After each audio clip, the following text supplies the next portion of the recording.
Ya Rasulallah,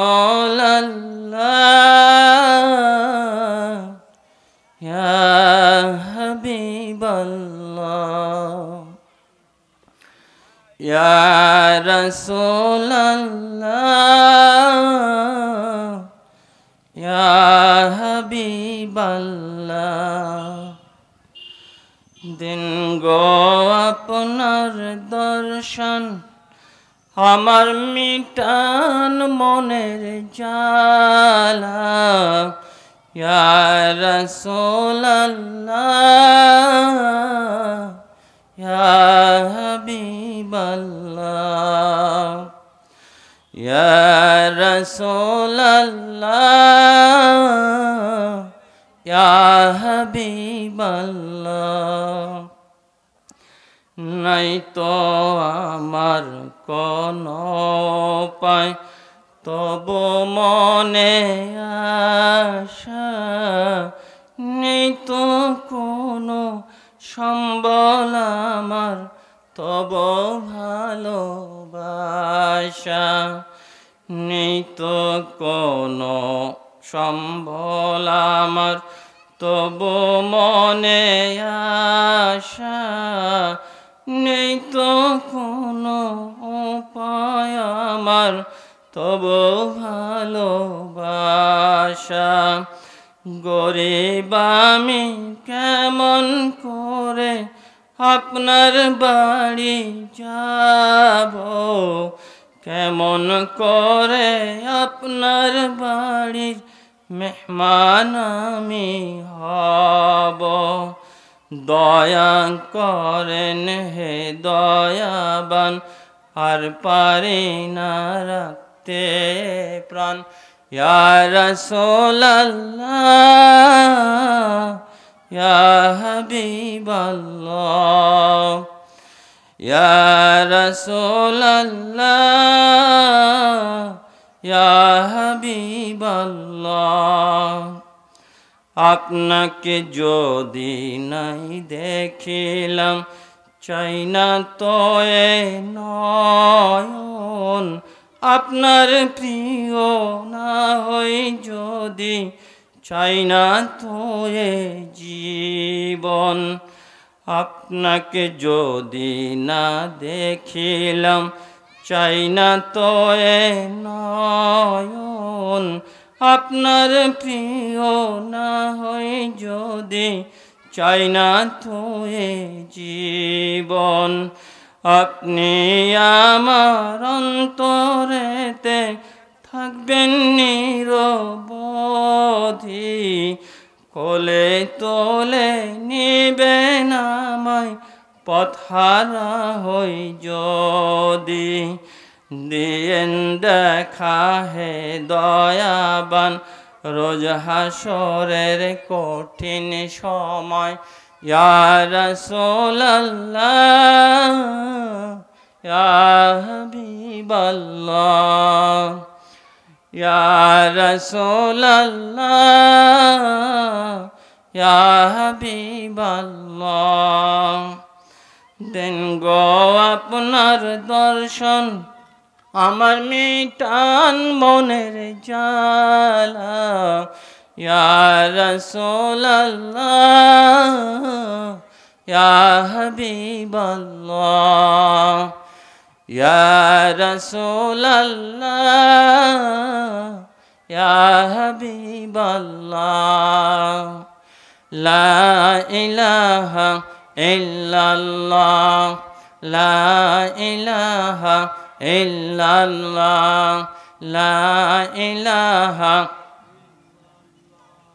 লা ইলাহা ইল্লাল্লাহ, লা ইলাহা ইল্লাল্লাহ, লা ইলাহা ইল্লাল্লাহ, লা ইলাহা ইল্লাল্লাহ, লা ইলাহা ইল্লাল্লাহ, লা ইলাহা ইল্লাল্লাহ, লা ইলাহা ইল্লাল্লাহ, লা ইলাহা ইল্লাল্লাহ, লা ইলাহা